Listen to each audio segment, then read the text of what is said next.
Hey y'all, I am Rachel Elder, owner and therapist at Connected Couples Counseling, and we're coming to you this week to talk about how to navigate the holiday bumps. Now, we just made it through the Thanksgiving season of 2024. We're heading into December. For most people, this is a very busy full month for a variety of reasons, but a lot of get-togethers, holiday celebrations, year-end marks and progress. And in our relationships, while this is meant to be a time of intimacy and connection, it can actually produce a lot of challenge and strain in our relationship. So we're going to talk through some of the common challenges and provide a solution or a suggested solution of how you can navigate it. And as always, we want to hear your feedback. We want to know how you navigate the challenges, how you have overcome them in your relationship so that we can all learn and grow together.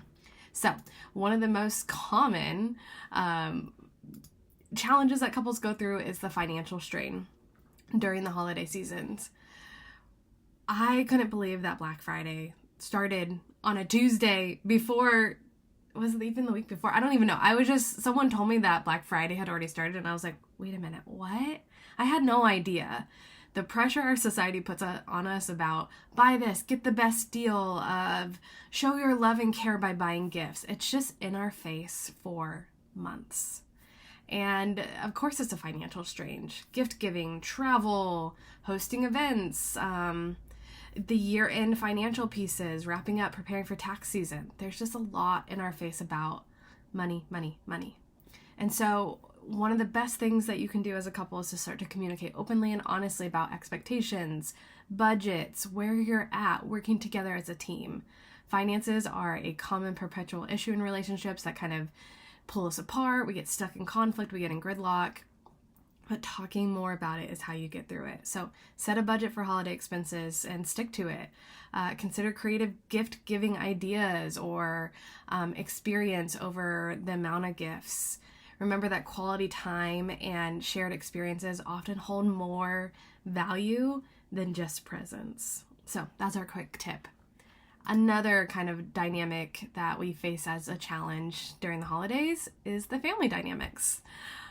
Who is the person who cried yesterday because she's so stressed about family and the holiday? Me. And I know how to navigate this better than some people, and yet I'm still human. It's stressful during the holidays. There's so much pressure to spend time with family, and it's wonderful and make memories. But when we spend time with family, we are navigating so many different personalities and needs and wants and desires and hopes and goals, and it gets so complicated, and it can become so overwhelming. So, spending time with your immediate family, with your extended family, you got to talk with your partner about it. You got to talk about what's your hope, what's your expectation. What did I say to my husband last night? I told him, I said, this is my preference of how we were navigating something with our families, but I was curious, what's your preference? I want us to both win here, or I want to yield to both of us winning. I want to compromise. I don't want it to just be my way because my emotions can be overwhelming, that sometimes you might just be like, let's do it your way. And that doesn't feel good for me either. I want us to both have what we desire and hope for, or have a mutual goal towards time with our family during the holidays.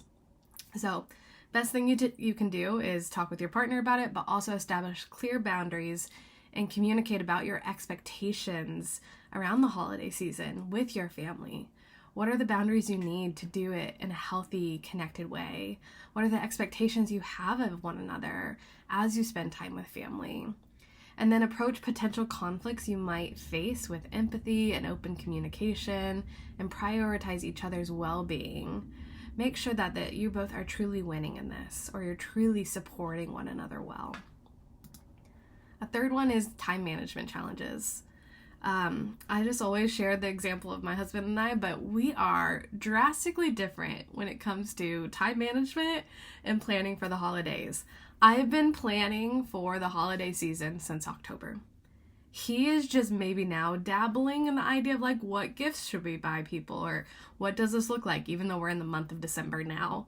We're just different people. It's not a bad thing, but I want him to do it my way. He wants me to do it his way. Therefore, there's some tension. So as we balance personal, family, social obligations during the holiday season, we get overwhelmed, and we might struggle to find quality time together amidst the hustle and bustle of this time of year. So my solution to you is to prioritize your relationship by scheduling dedicated alone time. It can be a cozy evening at home, it can be a date night out, but make sure that you're ensuring that you have time to connect and enjoy each other's company during this season. You also want to prioritize events and experiences that are what you truly desire to participate in. So what I mean by this is my husband said, yeah, we need to do holiday cards. And I had it on my to-do list for a month, and I just was like, I don't want to do this. There's nothing about this that excites me.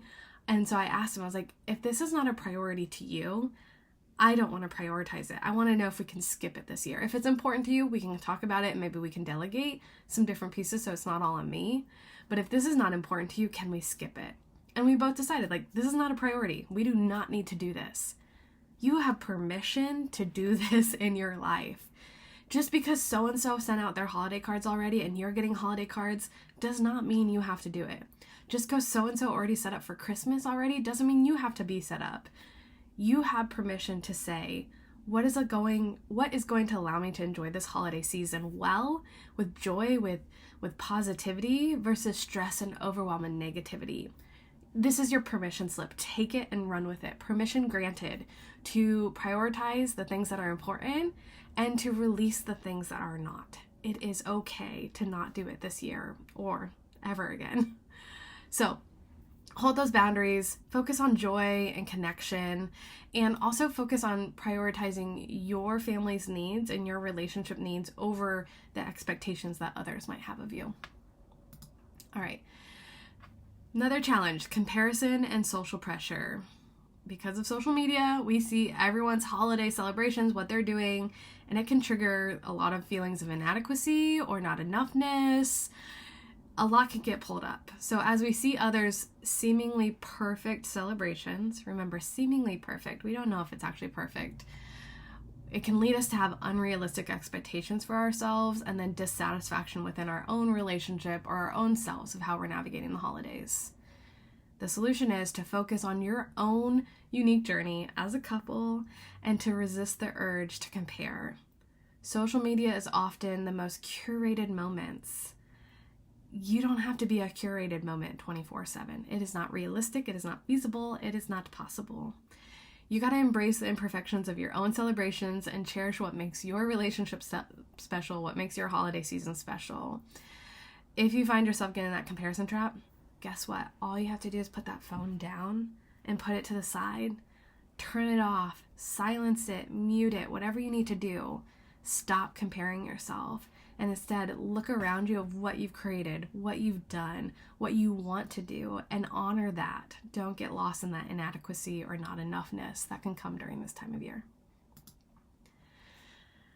Last one that we're going to cover is the emotional triggers of the holiday season. Any holiday, any kind of annual celebration can bring back memories of past experiences, positive and negative experiences, and they can place stress on the holiday season. So a few years ago, we would have been planning to welcome our second child during December.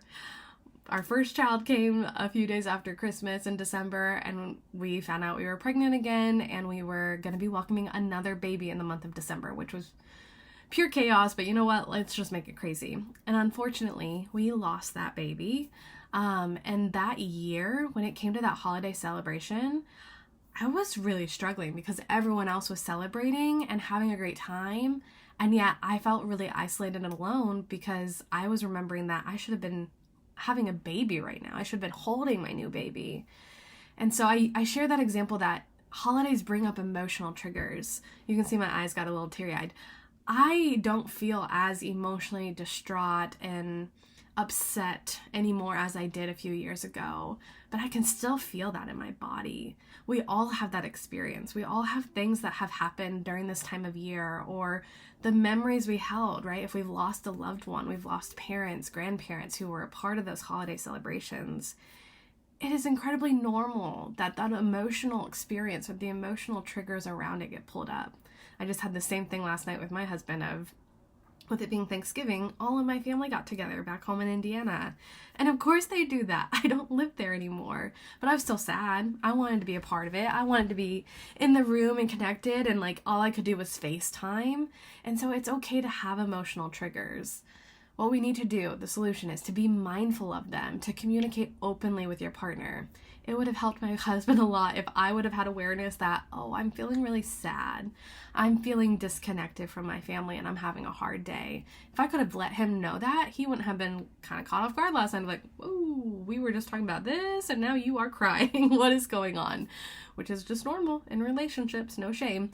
But it helps to openly communicate it. Like, this is a hard time for me. This is how I'm feeling. I'm noticing these emotions are getting stirred up in me. Talking openly and honestly with your partner helps a lot.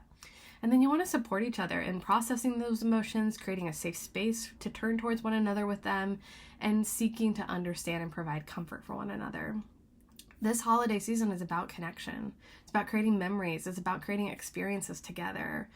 Don't let your own emotional triggers pull you away from your partner or your family. That's what they can do sometimes, right? I need to be alone. I need to isolate. I need to get away. Like I'm too much right now. Instead, turn towards and say, I'm having a hard time. Can you help me? Can you support me? Can I lean on you and depend on you through this? Obviously, there are more challenges that are very unique to every partnership and family. These are just some of the common ones. As I think you can see, the common goal here is to talk openly and honestly.